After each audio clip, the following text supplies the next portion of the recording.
In our next story, in a bid to curb public spending, the Ghanaian President John Mahama has imposed a ban on first-class travel for all government appointees. He also directed the Chief of Staff to formally notify ministers and officials of an immediate restriction on non-essential travel to further reduce government expenses. Let's take a look at this.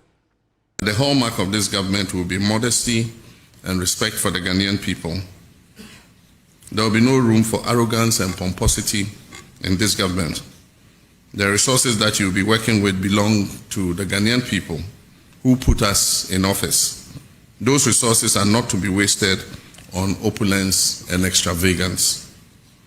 I've asked the Chief of Staff to write to all government appointees that I've imposed a ban on non-essential travel forthwith to cut down expenditure. Any travel that is deemed essential and necessary must be cleared first with the Office of the Chief of Staff.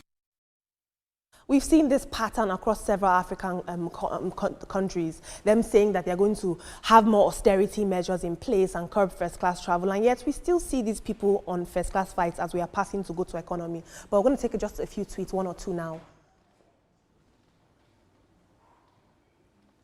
The nursing guy says, more austerity measures targeted at CEOs and MDs of state institutions will go a long way to cement his name in the history books. I only have time for one more tweet.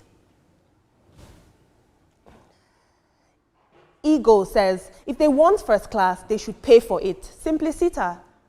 I agree. Do you have a story that you think would benefit from the platform of trending now? A story that should be trending and is worthy of this platform? Tag us in your video or your story at #trendingnow, and we will be sure to get at you. Ms. Ibrahim and Ms. Veronica and Mr. Ibrahim, your thoughts on any of these stories that piqued your interest? Unfortunately, our time is up. We cannot make comments on any of these stories, but tomorrow is another day. Thank you, Olamide, for bringing us up to speed.